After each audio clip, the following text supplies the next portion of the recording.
Hey everyone, welcome back. Today, we're diving into something that might hit close to home for a lot of you. Buying a car. Especially that dreaded trip to the dealership. Yeah, Yeah. exactly. The whole experience. But get this. We're looking at a company that wants to turn all that on its head.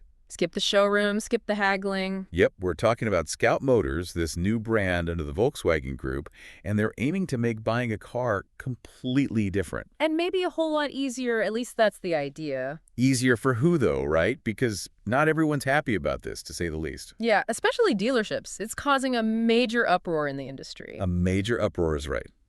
So what's the big deal? Why is Scout Motors making so many waves?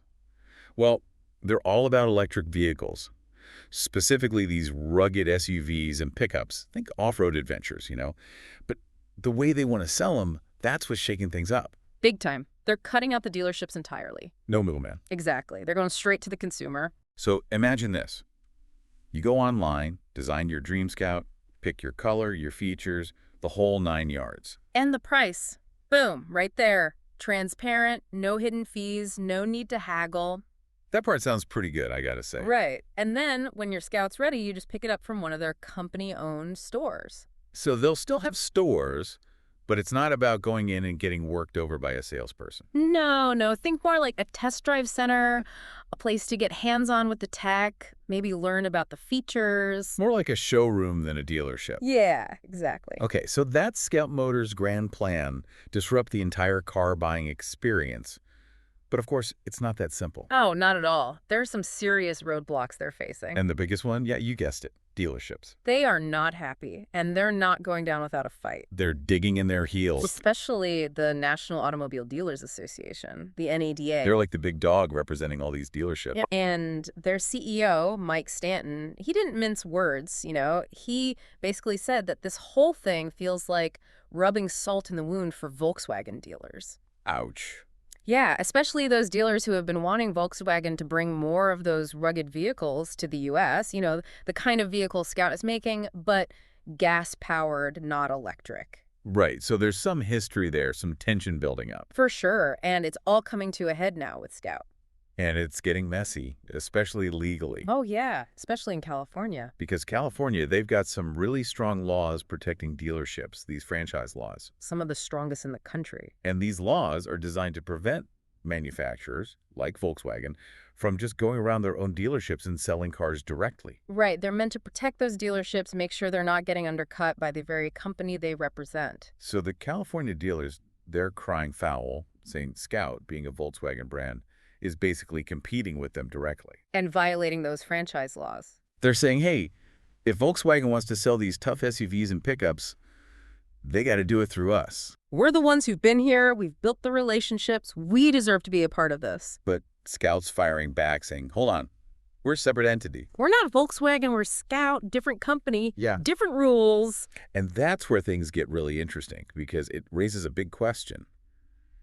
Could this be a sneaky way for traditional car companies, the big names, to bypass these dealership laws entirely? Like, could this be their strategy to get into this direct-to-consumer game? By setting up separate EV brands.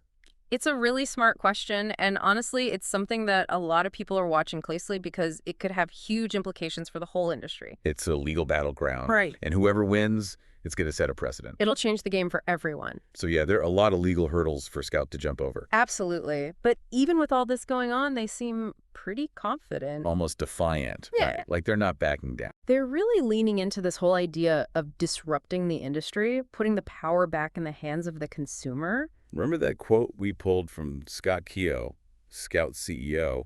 He said they want to put consumers in the driver's seat. Not just of the car, but of the whole buying process. They see this as more than just selling cars. It's about choice, giving people more control. It's about transparency. And ultimately about driving innovation by shaking things up.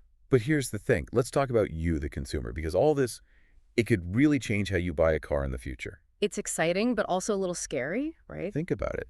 No more haggling, no more pressure from salespeople. You could bill your car online, get a clear price, and pick it up hassle-free. But there's some things to consider, like, what about test drives? Right. Will you be able to try out a Scout before you commit? And then there's the whole service aspect. Because cars, They need maintenance. So Scout's planning on having, I think it's 100 service locations across the U.S. and Canada. Yeah, but is that enough?